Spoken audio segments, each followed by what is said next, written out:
So, yay, episode 2. I'm excited. Episode 2. Episode 2, Gutsy Gals, talking supplements today. Yes. Yeah, I guess I know we were talking about labs, but as you've seen, this topic is kind of coming up and people are having questions, and there's definitely a lot of controversy, conflict, and confusion in supplements. Yes. So I figured we could tackle some of that. I know I've got my line, and I guess I will kind of spoiler alert say, yes, I do recommend supplements. I know for a long time, dietitians were kind of the food first, and if you should be able to get everything through food. And I was of that mindset because that was my training. That was my conventional dietetic training until I learned more. And then we learned some supplements are okay. And it was when I was going through the advanced training in integrative and functional medical nutrition therapy, and we did weeks just on supplements. I walked away from it going, I never, ever should have told anybody what to do about supplements because it is so complex. It's so therapeutic, but so risky to do wrong. That I was kind of blown away that they, in school, that they told us, it's fine, just give them a Centrum, it's fine, give them a calcium. I was like, oh, no, I should never have been taught that. Oh, no. So, what is your background, Andee? Oh, Kate, my background is very, very similar to yours in that realm, but slightly different. So, year of nutrition classes as part of my sports med background, and it was like, oh, everything that you need you can get through food. As long as you're eating all of your food, you can get all of your nutrients. I have a list that we'll get to. 15 reasons why I don't think that's true. Well, not to mention the fact that you know how frickin' much food you have to eat to be able to actually do that. Well, I think the other thing that really drove that home was when I was working as director of food and nutrition services for Saipan's hospital, and I had to redo the menus. They had no menu plans by the time I got there, and trying to just meet the RDA, which is just the bare minimum for a healthy person to not get sick. I was like, it's are you almost kidding impossible. me? Yeah, and I have friends that are RDs in hospitals, and they're like, I can barely get, it's almost impossible to meet someone's actual nutrient needs through food, for one. So there's that. So let's just park that topic. We'll park that. We'll get to that 15 reasons. So we'll go back to my background. We'll go back to my background. So yeah, what is your experience been? So professionally, I had the opportunity to work as a strength and conditioning coach for a very, very, very elite strength coach, Mike Boyle, who trained Olympic athletes as well as professional athletes. So I worked with the Bruins, literally almost all of them that year. I worked with a number of professional baseball players. I worked with the women's U.S. Olympic hockey team. I worked with we're talking high level performing athletes here. So this wasn't just local yokel strength coach. Mike Boyle's a known guy. And Mike was like, oh yeah, everything you learned in your nutrition classes when it comes to exactly, you are absolutely right. He was like, y'all don't know anything. Let me teach you real nutrition, real functional nutrition when it comes to performance, when it comes to athletes, and when it comes to people, and when it comes to people who may have lacking issues, whatever those might be. So Mike blew my mind. And I learned so much from working with him that it really, it was such a valuable experience, that it was one of the things that really kicked off my interest from a research perspective when I was working on my PhD in the necessity for nutrients as they relate to gene regulation in terms of disease states. You can turn genes on and turn genes off with nutrients And fun fact, lifestyle. and lifestyle, but nutrients are a big one. And the fact that there is just such a negative perception of supplements. And everyone's like, oh, I can just, get my multivitamin off of the shelf at the grocery store and that's fine. And I'm like, oh my God, you're getting fillers, you're getting not quality stuff. And not to mention the fact that, let's talk chemistry and biochemistry here. Functional groups and isomers, and whether it's on the left or the right or the top or the bottom, all of these things. Chirality. All of this stuff matters. So guess what? They sometimes throw in the cheap and easy one versus the more expensive one. Yeah. You and know, I know one of my colleagues, what he would tell his patients and clients is, at best, an over-the-counter brand is worthless, and at worst, it's dangerous. It's detrimental. Yeah, exactly. So and he at would worst, have it's them. dangerous. He's like, don't even finish it. I don't even want you to like finish the bottle because I don't want waste. Like, throw it away. It's worthless. And that was a powerful statement. Yeah. Yes. So yeah, that's and I completely agree. And I think the other challenge is that physicians in the traditional conventional medical space are not, first of all, they don't get nutrition training, or very or if they do, it's, I mean, paper thin. Can you see the gap between my fingers? that's about how much they get. In most cases. Which to me, like, normally I would say, like, that's fine. That's not their wheelhouse, and that's where they should be partnering. Like, they can't know everything. And so I completely agree. Them to acknowledge that they don't know everything. Right, but that's the challenge, is that they don't, and they instead say, oh, well, supplements are bad. Just take a multivitamin. Oh, just do this, or oh, well, just approved. Just take calcium. Or you know what? We can have heart disease later. You can get the calcium that you need from Tums. I haven't heard that one, but I can see where people would say that. Because it's calcium citrate, isn't it?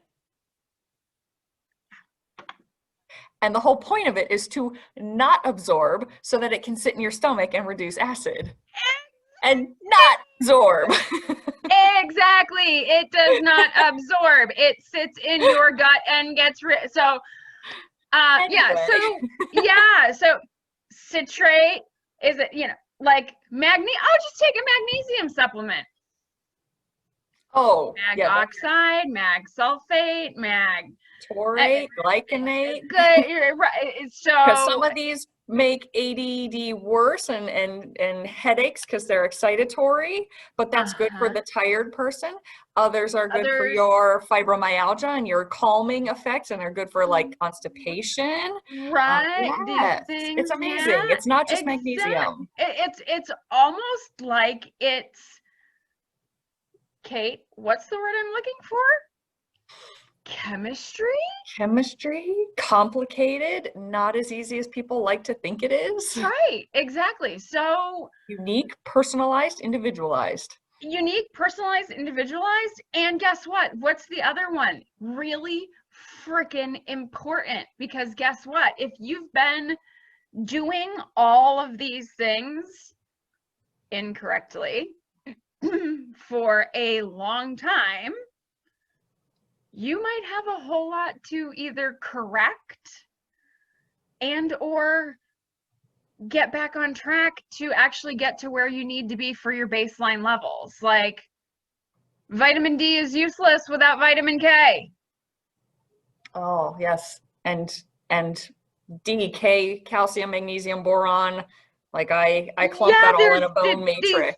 These things all go together. So Kate, let's talk about it. So let's hit that FDA question, because that is one I get a ton. I have had people I recommend multivitamins to, probiotics, different things.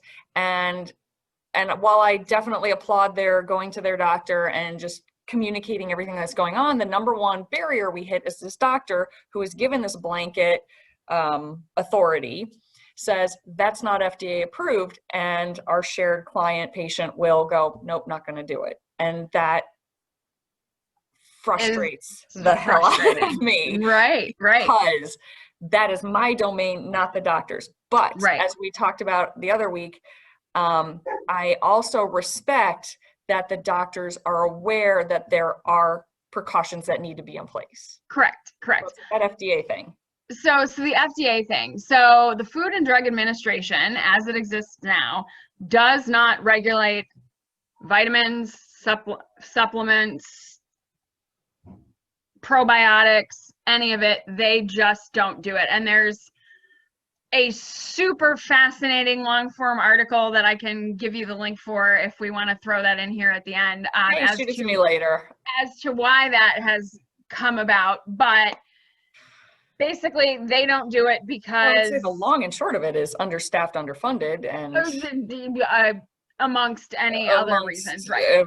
A flood of people trying to get on the market, and so very just so much. Cool. But the flip side of that coin is, let's face it, there's tons PubMed, tons of clinical trials that stand up, that are, double-blinded, randomized, controlled, meet the gold standard of what would be a large-scale clinical trial for a drug. And in some cases, better than some of the clinical trials that they have for drugs, which that's a whole other... We won't go there. But there's tons and tons and tons of publications that do actually support these things. And that's one of the challenges. When you get the controversy, because that's the other thing I talk to people about, because they're like, well, what about these headlines that say it's not working, or it's this, or it causes that? I go, okay, let's again go back to that quality. Exactly. What brand are they looking at? What form of calcium are they looking at? What form are they looking at? What's the chemical compound? And a lot of times it is exactly. Is these over the counter things? Right. It's the over the counters. It's calcium citrate versus calcium carbonate versus calcium phosphate versus, and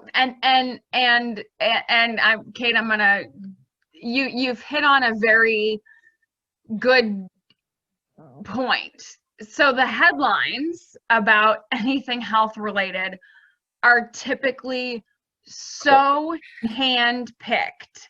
Like, and I can say this because maybe we can actually invite her on at some point as another guest speaker. My cousin is a health writer for Reuters. Oh, wow. Okay, that would be fascinating. Yes. She's like a in-depth researcher, health writer. But even she will tell you that a lot of the shit that makes the news, a lot of the stuff that's like, oh, and on your morning news, whatever, Good Morning America, learn about how chocolate might be. I remember the headline, wine is better for you than going to the gym. Oh, there you go. There's another, there's a, oh my God. So talk about hand-picking it. About hand-picking it. So here's, I can explain that one. So specifically within red wine, there is a chemical called resveratrol. Resveratrol is very, very good for the heart. Coming from the skin of the red grapes. Yes, it comes from the skin of red grapes. Mm-hmm. However, let's just talk about this. Do you really want to have to drink enough red wine to get enough of and I can actually tell you this because I've worked with one of the physicians that he was like, the amount you would have to drink 4 to 5 glasses of red wine a day. Woo! Right? To get the amount of resveratrol that would be effective in any cardioprotective effect. Right. So you're going to drink a fucking whole bottle of wine? Hell yeah. Which is, But you're going to drink a whole bottle of wine. So now you're adding however many calories. You're adding, Calories, you're the slowdown of the GI, slow down the on the GI. absorption You're of the food for the fat. damaging of your liver. I mean, like there's 500 million other things. Right. So yeah, like they handpick one tiny fact and turn it into this like flashy headline that they can use. Because it's about clickbait, unfortunately. And that was exactly. Yeah, kind of my how do I keep you watching for that. 15 more minutes? Right. So the 2 points I have with that, and then we should kind of keep moving on to supplements. But yeah, one is that that reductionist thing, like you are looking at one aspect of red wine versus exercise. And this again, kind of the idea of this being, it can be across the board, like calcium supplement is good as that, or blah, blah, blah. But you are just looking at that one factor and you are negating all the other benefits to exercise. And it's like, these don't really compare. We're looking at one little nuanced, and yeah, the research gets mixed up because I actually, for a while I was doing journalism and writing classes, and they teach in different outlets that I was looking at and sources. They specifically are like, okay, you need to get attention when you write your query letter to to publishers. So you need to take whatever is going on and flip it on its head. So if everyone is talking about peanut allergies and peanuts and how to substitute, let's flip it on its head. Let's say, why are peanuts like the best thing in the world? And so writers are trained because they need to get attention, to get funding. How do you to make things sexy and controversial and eye-catching? So that is a good point with media, to be careful with it, to understand that these writers often are not aware of how the research works, aware of the different things that go on. They don't know how to read a study. It is very complicated to understand the details, and they usually don't read the study. So yeah, so that's one of those things I always point out when they're like, well, but my doctor says there's research that says vitamins are useless. I'm like, well, first of all, let me see the research. But most likely it comes down to that quality. It comes down to it comes down to the quality. And it also comes down to really what research is your physician reading? And having worked in the medical field, I gotta tell you, it is hard for physicians to keep up on anything. I mean, outside of whatever their particular specialty is or whatever they need. And even then, small niche of nutrition and functional health for GI, IBS, and inflammation, and even that is like exploding with exactly. I mean, like, so you do the best you can.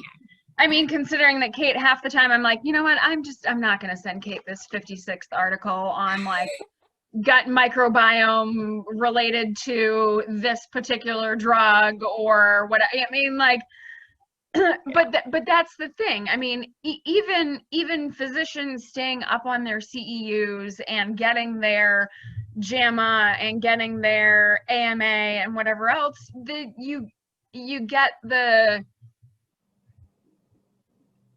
big stuff, but you don't necessarily get the minutia.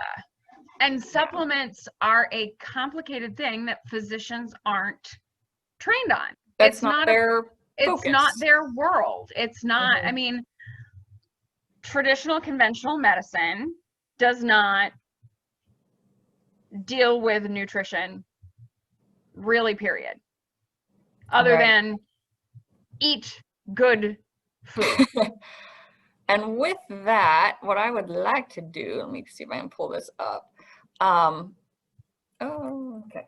So yeah, so kind of the idea that doctors are wonderful. Doctors know a lot of stuff, but this is not their wheelhouse.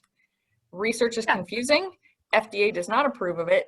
And so I want to kind of get into and it's not that they don't approve of it. Well, they don't regulate deal with it. It's not that they don't. Okay, look, we have to be very specific. Yes, you are. It's not that they don't approve of it. They literally don't deal with it. Right. Period. Right. Yes. So yeah, it's not that they're disapproving of it. It is just that it is not their role. They don't do it. They are the Food and Drug Administration. And supplements are not drugs. Right. And I think the other thing too is that, and when we talk about supplements, people get freaky, right? Because there's so much that fits in the world of supplements, including, and let's be honest, basic vitamins. basic nutrients. And we're not talking in the world of supplements in terms of like creatine and protein powders and I mean, that's not the topic We can get of into today. that another time. Yes. That's a different time. Today is Basic nutrients. nutrition, like basic vitamin A, vitamin B, Multis. Yeah. multis. We're talking vitamins, supplements, not the crazy world of everything else supplements, which is a different topic. And so when it comes to that quality, I wanted to share why, because people are like, it's so expensive. And so one, like, you have to invest in your health. I apologize. Like, it is more expensive to buy organic. It is more expensive, but it matters. It makes a difference. So I have this slide. Let me see if I can share this. That just shows, this was an example in 2017 of the different costs. Are you able to see that? Yep. Cool. Good. So yeah, the idea that it costs between $400 to $600 to test a single nutrient, like just your vitamin A, just your magnesium. And so when you've got a multivitamin that's got 20 or more ingredients in it, and you're paying for each of these items to make sure that the quantity and the quality is safe and good and efficacious and like absorbable, it can be $12,000 per batch. And then they've got to keep it in these special warehouses to make sure they're not violating anything. So the one thing the FDA does cover is the glue on the label. And that has to meet FDA approval. So there's all these different little things that have to be checked. And that's where a lot of these costs come in, because they are paying for higher quality materials. They are paying for third-party testing to make sure it is that what is on the label is what is in the product. Yeah. Plastic at the bottle. And it's just, there's so many extra costs that kind of come out from that. So that's all I wanted to kind of quickly share there. But yeah, you get what you pay for, because they have to do more quality control. They have to do fresher batches of things. Yep. They have to pay for third-party certification and testing, and that will drive the price up, but that makes it safe and actually effective, because it doesn't matter what you're taking if you don't absorb it. Yep. Absolutely. And that's absorption is absolutely key. And that's here again where those specific chemical compounds. So which are you getting? Are you getting calcium citrate? Are you getting calcium carbonate? Are you getting calcium phosphate? Each one of those has a different price point to it. Are you getting, for example, lucky me, I have a genetic mutation, shock. That means I can't take folate. Like every pregnant woman in the entire world takes folate, right? It's big, important thing. I can't convert regular folate. I have to take a bioavailable form of folate because I lack the enzyme that can actually take folate and make it useful in my body. So lucky me, my folate, which I still have to take because it also affects. Because I think it's starting to come out, MTHFR, right? MTHFR, yes. My genetic mutation is MTHFR. I also have the worst version in that I'm C677 is the worst, and I am homozygous, which means I have a copy from both parents. So I get the worst of the worst. So I have to take, in addition to make my antidepressant effective, I have to take a specific 15 milligram bioavailable supplement. It's $75 a month. But guess what? I switched over to taking it, and it was like, oh,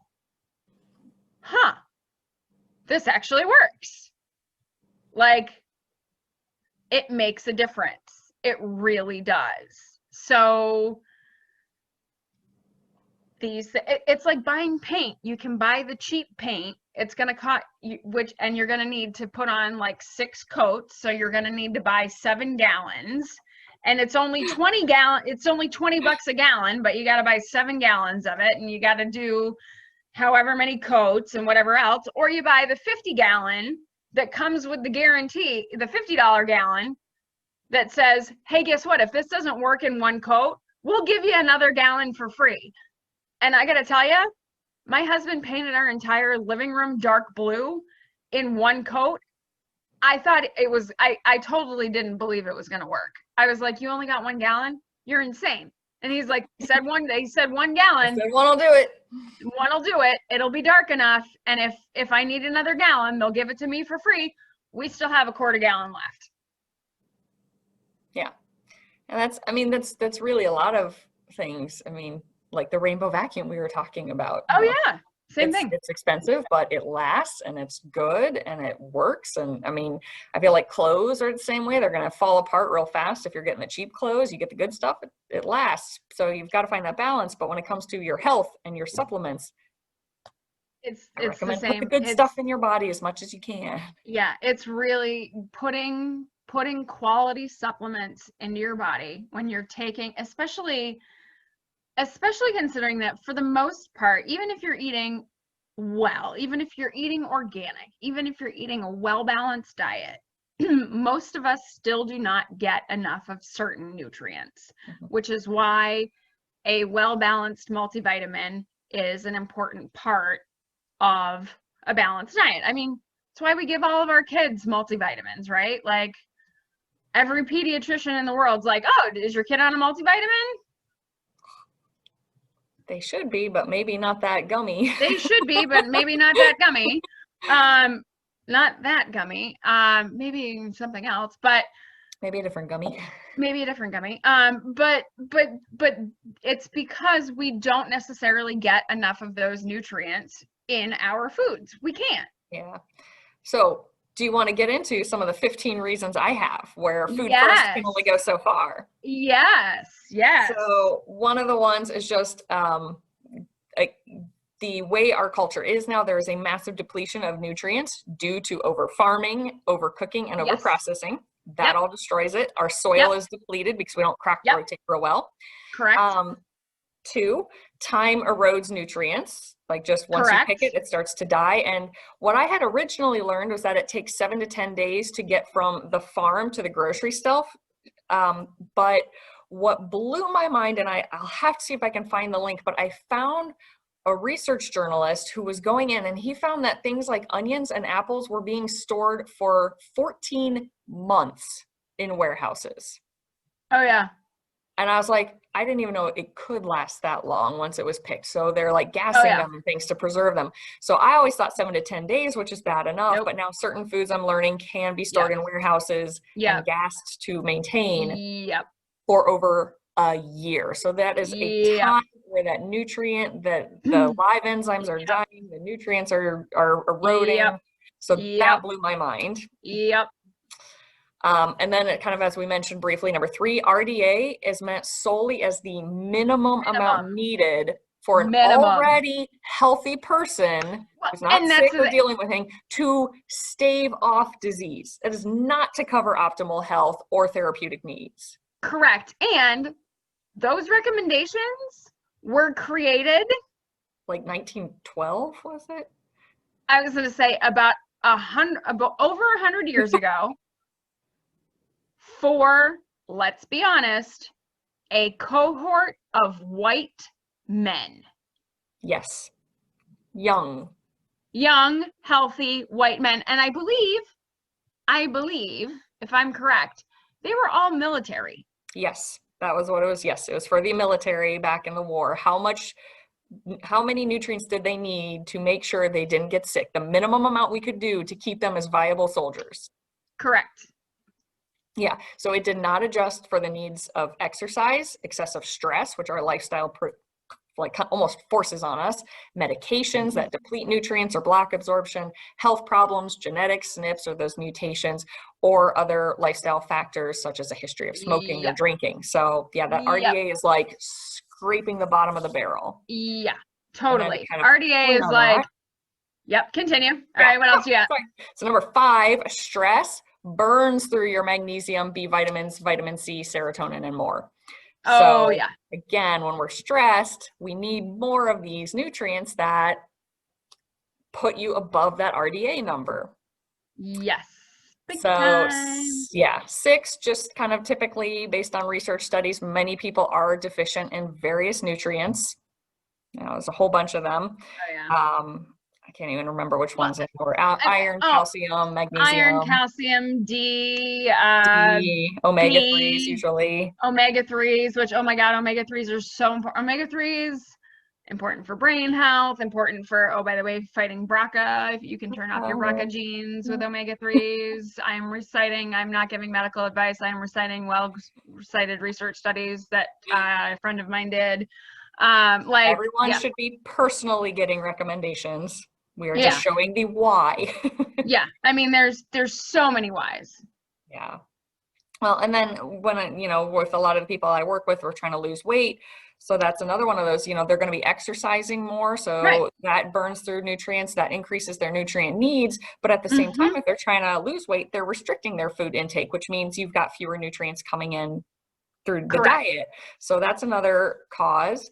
Over 80% of the US population does not consume enough fruits and vegetables. Oh yeah, well, so that's a dud. Nobody's eating enough fruits and veggies, which is why I'm like, nobody gets enough of this in their diet. It just doesn't happen. We're not getting it there. Yeah, but it's over 80% in a research study. But then kind of what we mentioned briefly about the types of nutrients, there's more to that. Even if you are, for some wonderful reason, able to consume enough of all these nutrients, that doesn't mean your body's actually absorbing them. Because remember, if you've got these inflammations or food sensitivities or damaged linings or the genetic SNPs or an overactive by the way, immune depending system, upon what you're combining. Yep. Your low stomach acid, poor digestive enzymes, unbalanced microbiome, damaged GI lining, gallbladder, all of that can affect your ability to properly absorb those nutrients. And certain meds will bind with certain vitamins, so you don't want to take things at the same time necessarily. Or thyroid medicine's a big one of those, kind of blocks iron. And then, there's certain things that I hadn't learned in school, but there are certain nutrients. A specific subset of vitamin K is the K2 or MK7 or CoQ10 are found pretty much only in organ meats.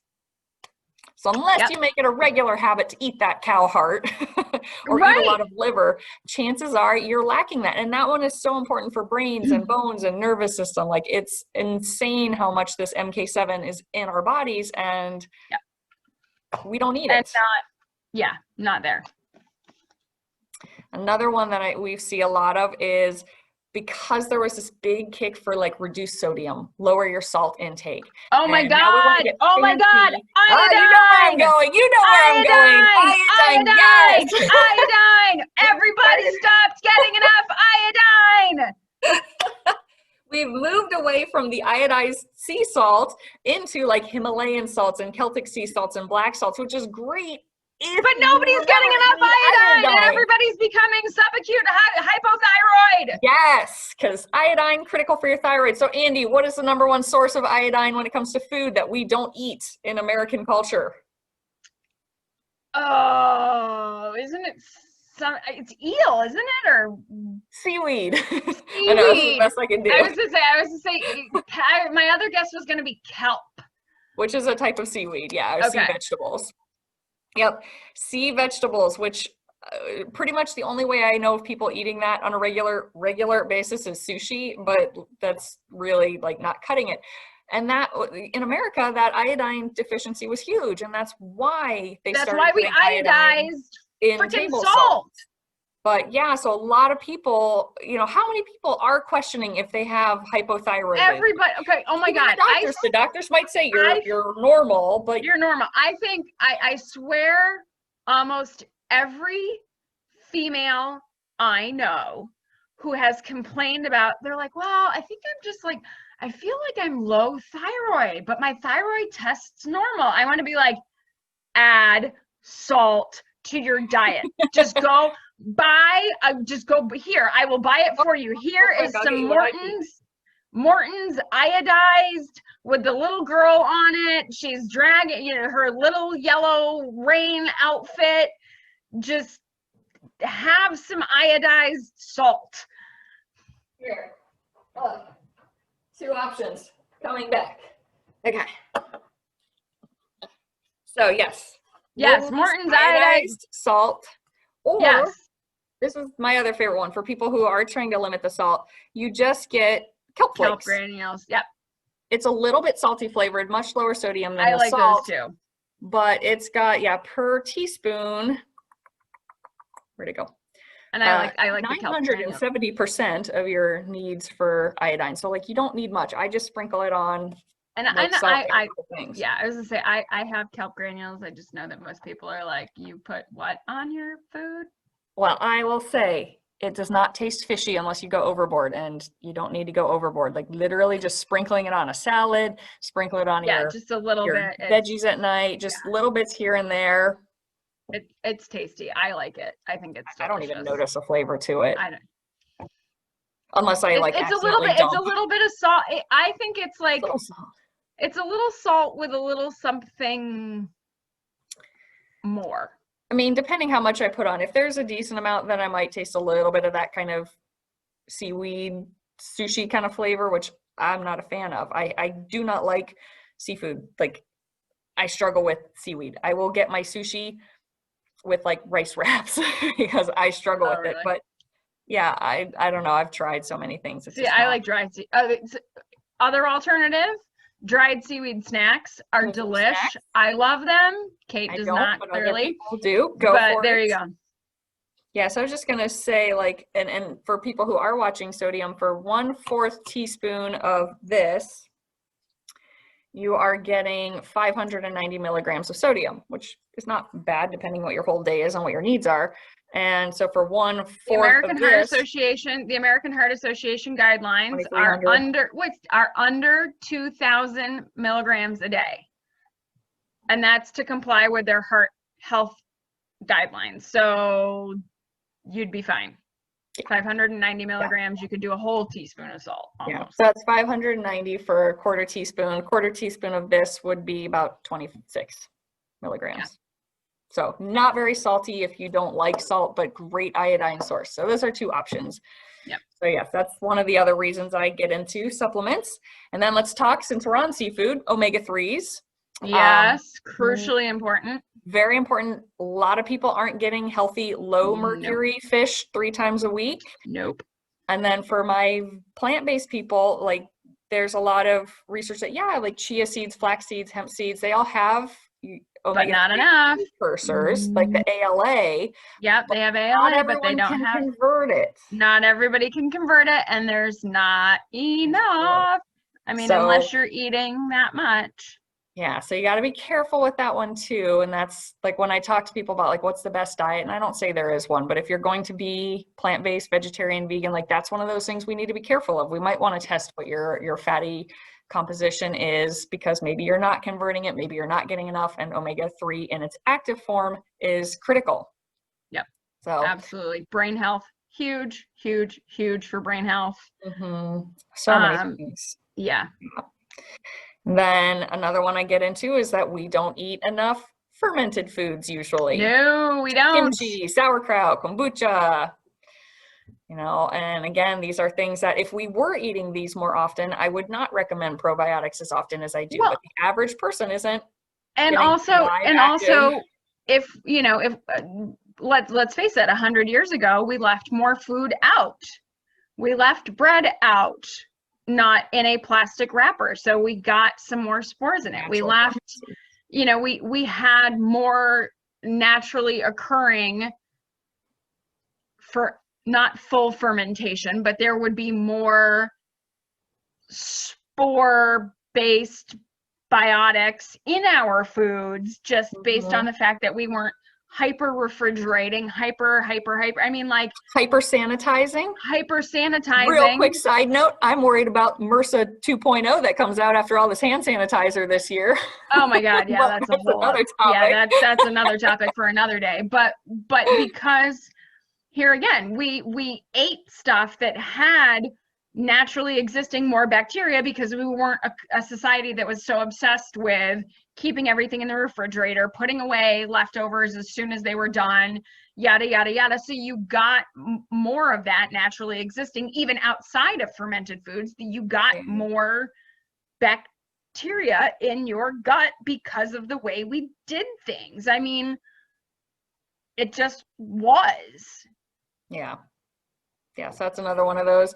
Collagen is the same kind of thing, and that's coming into more awareness now, but for Yeah. the most part, you know, we're like, I eat the chicken breast and I throw everything else away. Like I'm not even touching the rest of the bird, but those bones, the joint, the bone marrow, there's so much stuff that's good in there. If you simmer it and cook with it and bring that out, you get those bone building nutrients, you get that joint supporting collagen, you get all of that good stuff.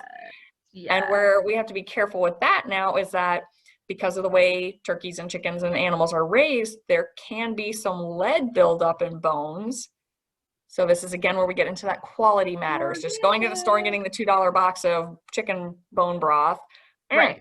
I want Right. the good stuff. It's Well, and important here to use that high again, quality. and this goes back to when you're buying your meats, you can make your own bone broth when you buy your higher quality meats and can keep all of that to make your own bone broth. Yeah, so if you got a local butcher somewhere nearby, you know, befriend them. Well, and even then, you can buy, I mean, you can And you can buy, get it from the store, yeah. or I mean, you can like, you can go to Whole Foods and buy their high-end, high-quality bones. Rather than buying the high-end, high-quality meats, you can buy the high-end, high-quality bones and then make your own high-end, high-quality bone broth. Yeah. Or if you are, I mean, like, and then I do have the certain brands that I work with because it can be time consuming, you know, so there are some good brands, but again, this is just where it gets into that quality matters point. Oh yeah, absolutely. And then the number 15 thing I had is just kind of tapping back to, we've already hit it a bit, but the medications that people are on and their nutrient depletion, their blocking, their competitive sites. Binding sites. Yeah, thank you. Yeah. So 15 reasons why I do recommend supplements for people and why I use food first as much as possible, but there are all of these situations where it just doesn't cut it in our society anymore. And it's and the other thing is, I think the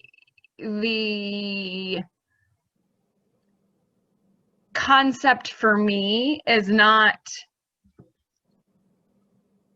using supplements. The concept for me is supplementing my nutritional needs, supplementing my nutrient needs with the nutrients I need.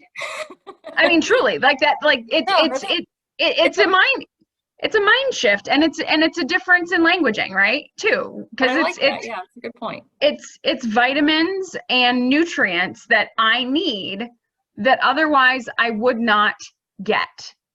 Otherwise, my body would not have. And I am going to go back to collagen for a hot minute because me from an ortho perspective, oh my God, if you have bone issues, joint issues, muscle issues, and you are not drinking bone broth. Oh, GI issues too. GI issues too. GI issues too, especially, yes, and gut health, leaky gut especially. But I'm putting on my ortho hat, Kate. Okay. I should like have like a. Never lose my poop self though. I mean, I was to say I need to just have a series of hats that are labeled that says ortho hat. Trainer. Yeah, right. Seriously, but from an orthopedic hat, that's huge because let's talk about what we do for, like, if you've ever heard of the knee injections that people get that are like hyaluronic acid or Synvisc or Orthovisc, there's a whole series of them. Literally what they have done is they have taken chicken feet and rooster combs and the gobblers, boiled and ground them, extracted the hyaluronic acid, and now that's what they're injecting into your joint. Okay, that's cool, but wouldn't it be better if you didn't have to have some processed thing injected directly into your joint, and you could instead like get ahead of the process by drinking, you know, bone broth that has collagen in it, and it could make your joints feel better without needing. And there are flavored supplements too for people, like I'll also use Orgains. I mean, I don't want to get too much into specific brands, but there's like a nice chocolate protein powder that's made from collagen. So I'll have like a chocolate or vanilla, but then I do also have like the more natural flavored one. So that tastes like they add like savory things into it. So Yeah. yeah, it's like you can run the gamut now with decent quality flavorful broths and just have a cup a day or put it in your smoothie or make a stew out of it or make your own. And I do recommend that when you can get the high quality bones, but if you don't have the time, you don't have a nice big cooker, you don't feel comfortable. I mean, we do it.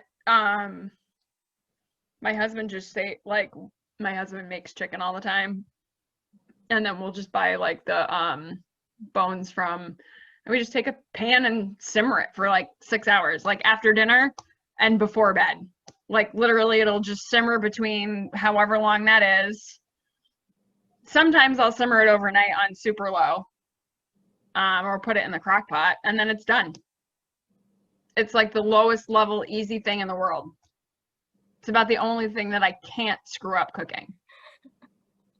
I tried my hand at sourdough at the beginning of lockdown earlier this year. Didn't even bother. I failed at it. I know my sister's doing a great job with it, but I just made a mess and it was no.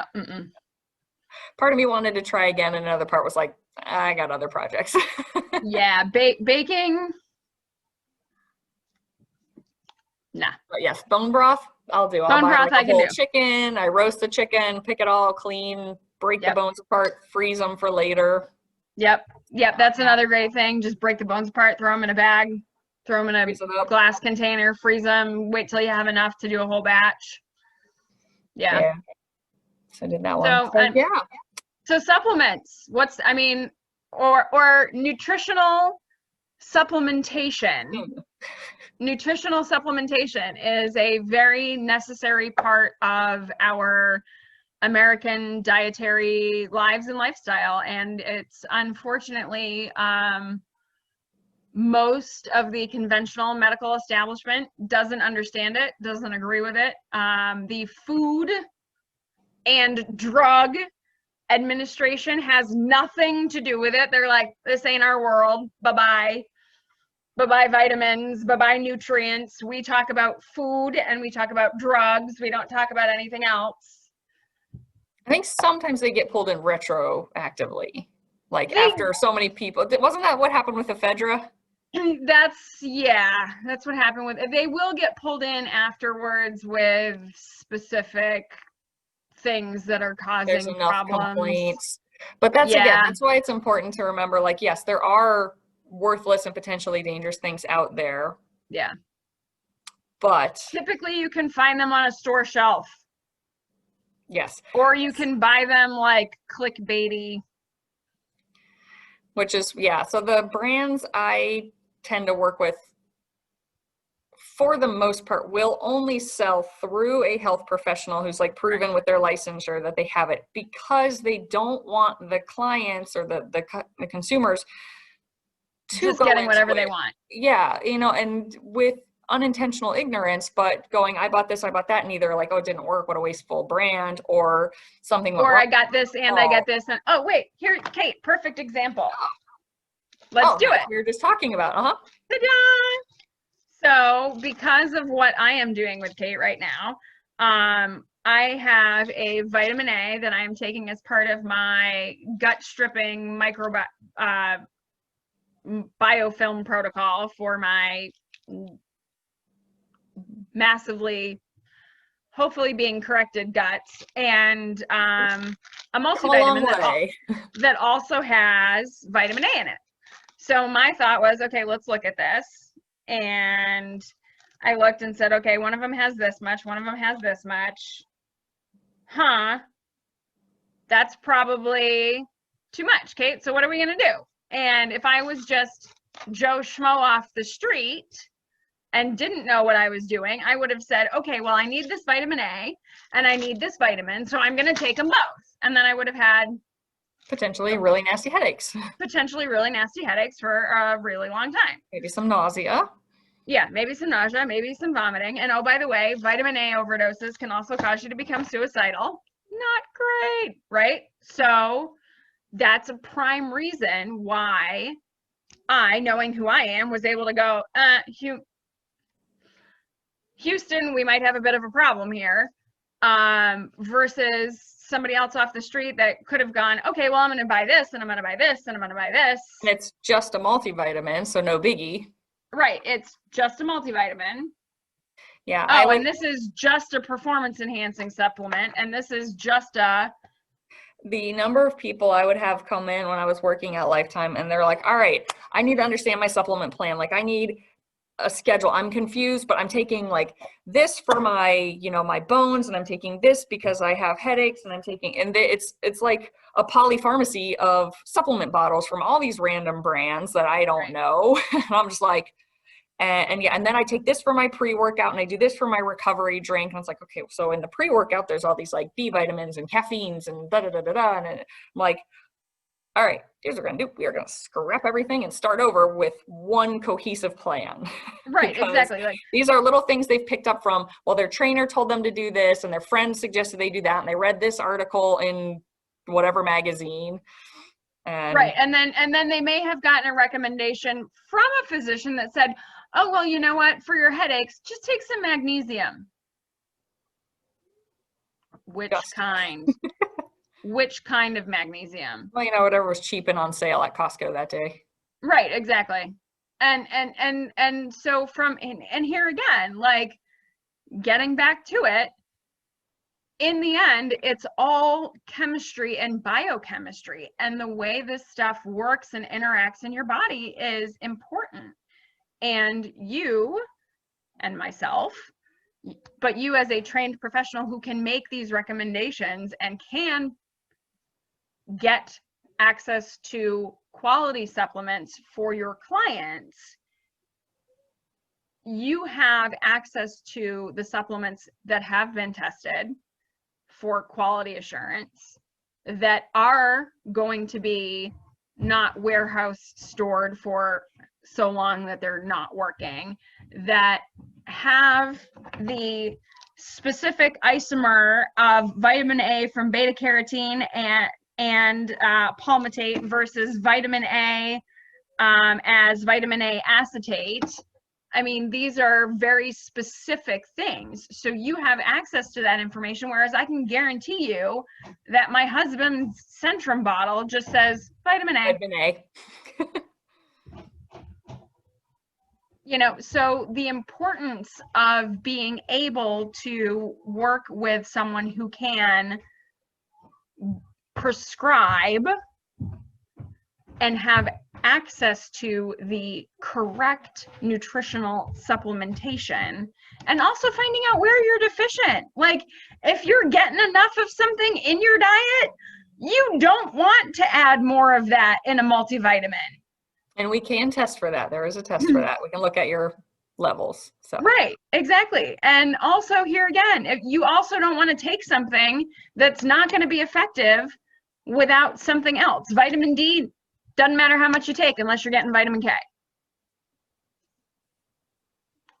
Yeah, I know. I hear they call it like green nutrition, like the young people or the less trained, and they're like, they chase a lab. Oh, your vitamin D level's low, supplement more. Oh, it's still low, supplement more. Oh, it's still low, supplement more. It's like at some point you go, wait. Why is it low? Let's stop throwing vitamin D at it, because we don't know the long-term effects of that yet. Let's figure out the whole combination, what's going on. Yeah. It's so important. And I look back at my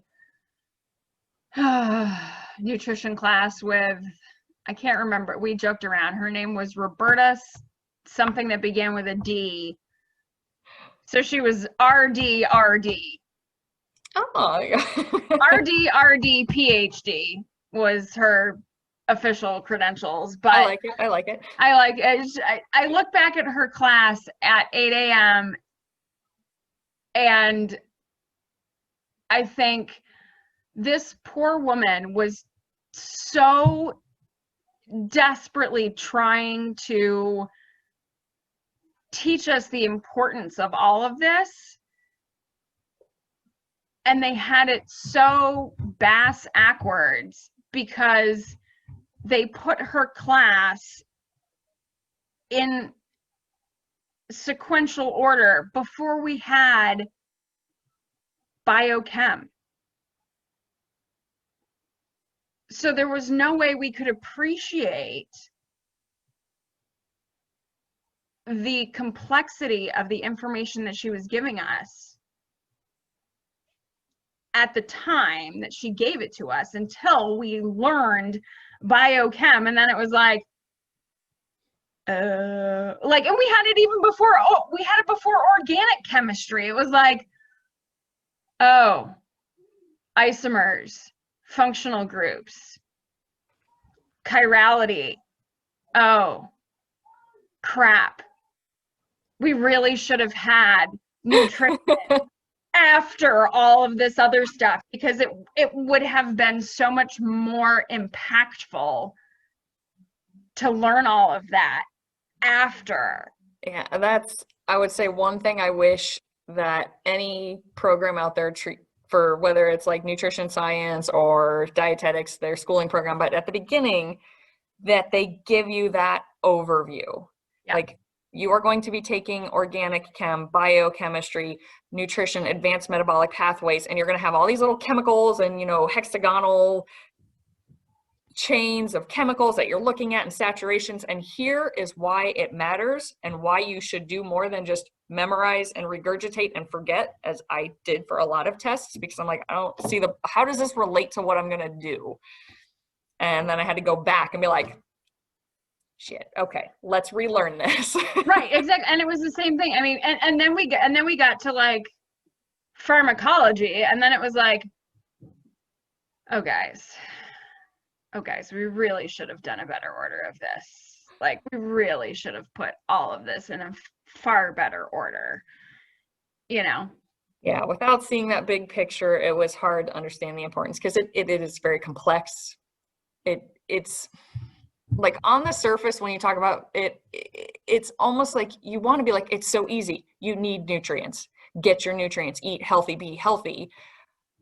But when it comes down to individualizing it, it can become so nuanced. Right. And that's the thing. When it comes to individualizing it, it can become so nuanced. But at the same point in time, the basic building blocks are very basic, and we are not Even taught them. And we're not even hitting those. We're not all that white noise, like we talked about last week. Exactly. White noise that people ignore. Exactly. And like, one was, I mean,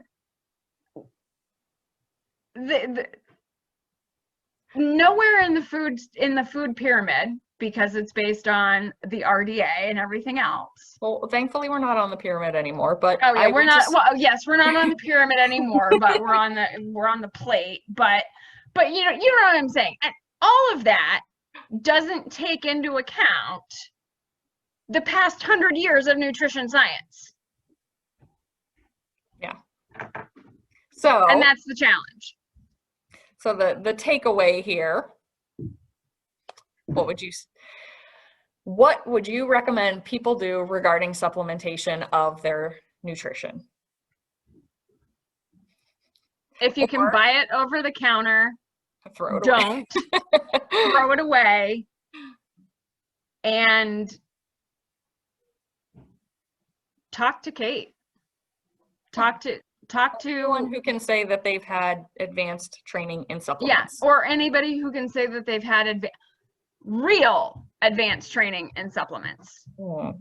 And I say real advanced training in supplements because I question whether or not the folks at your local gym who have been encouraged to push whatever the local package is necessarily understand. And I say that only because most trainers don't necessarily have the education, and I can say this because I know what certifications they have and the lack of education required to work for those certifications, most of them don't have the education to actually know what it is that they are recommending for their local gym push package.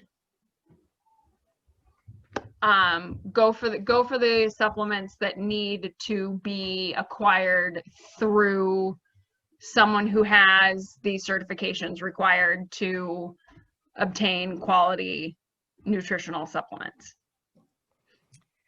And TLDR. yeah.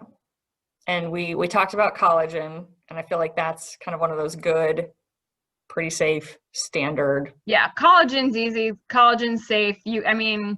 Buy the higher quality bone broth, make your quality bone broth. Collagen's an easy one. What are some One of my easy favorite easy ones. And the iodine, whether you go with Morton's iodized salt or you go with the granules, both of those are easy. But important ones are important, and you want to make sure that you're getting the right ones, because the incorrect ones can be more detrimental long term than they are beneficial. For most people, obviously exceptions to every rule, but usually I feel pretty decent with a good quality multivitamin, a good omega-3, and a good probiotic. Yeah. Of a starting point, with some exceptions for everybody, of course. Yeah. So. Yeah. Awesome. And those would be the 3 that I would recommend too for most people. Yeah. And then for my exercisers, a decent protein powder. Yeah. That's kind of a separate. That's for my athletic individuals. Yes, that's another conversation. Which would be fun to have sometime. Yeah, we can add that to our list of topics. Yeah. We can do that for your OCR group. That doesn't have to be Gutsy Gals. Or we do it here and post it there, because who knows. I'm starting to mush them together because it was dividing my attention too much. I'm like, I don't have time for this. We'll just have one big group chat every week. There you go. All topics. All questions. Yep. Yeah, I've been tempted to just pull everybody over from the OCR group and be like, you know what? Gut health applies to everybody. We're just going here. Plus, a lot of people who've been coming in are people I met from a women's running group on Facebook. So it's like they're all runners. They're all athletic. They're all interested. And let's face it, women all have gut issues because we all menstruate. Mm-hmm. And menstruation, I shouldn't say that. We don't all menstruate. We mostly all menstruate until that time of life when we, dear God in heaven, hopefully stop. You can tell where I'm at the moment. But menstruation fucks up gut health. American culture does, I'm pretty sure. Well, that too. And our stressful lifestyles and our processed foods and all of the stuff we talked about. All of it. All right. Our lack of proper nutrients for gut motility. For everything. But it starts there. It does. I think that's all I have to say on supplements and supplementation for now. I mean, without getting even more into the nitty gritty than we did, but I think as I was going to say, without going any further, it's kind of the topics. Quality matters. Quality matters. He's got good experience with it, and find out where your personal lifestyle, genetics, and diet are possibly lacking, and ways to enhance that. Because again, we want to thrive. And the biggest question, yes, we want to thrive. And I will come back to the point of asking questions. And there's always information out there to help inform you. And there's nothing wrong with helping educate your physicians as well. Love it. Be empowered. The empowered patient. Oh my God, that's a whole other topic. Yes, well, that's my ultimate, my flagship program is Empowered Healing, because I am so passionate about, about educating people and getting them to understand and feel control for themselves. Empowered, educated Yes. Oh my God. Empowered health, believe if empowered you patients. understand why something's going on, you're going to stick to it better. And if you can feel confident in that, then when you have Yes. friends or family or even doctors kind of doubting you, you can be like, no, I Yep. know my body and I know the Yes. science and I understand why this is what I'm trying to do. Yep. So it's love empowerment, empowering, thriving. That's the goal. Yep. Love it. Awesome. Well, thank you, Andee, for talking again. And I Thank will. you, Kate. Always my favorite Friday activity. I love it. I look forward to it. Me too. It's like my favorite. I'm like, yay. And my toddler did not try to crawl through the cat door this week. No, and I didn't get a little cat visitor today, but oh. She got stuck earlier this week. Her butt got stuck. She determined that. Yeah. So when we left her there for like 5 minutes to let her figure out how to get herself out, I was like, your butt's too big. You can't get through anymore. And she was like, are you fat shaming her? She was like, I'm not a kitty anymore. I was like, your butt's bigger than a kitty now. And she was like, okay. I was like, your butt's more like a dog size now. She was like, oh, okay. So now she lets herself out like the dog to go pee in the backyard. There you go. This is where we're at. The power of comparison. Yep. And oh well. modeling. Awesome. What are you gonna do? All right, Parenting in Andee. the times of COVID. I'm going to stop the recording now. Thank you very much for the chatting. And I'll talk with you next week. Sounds good. Bye.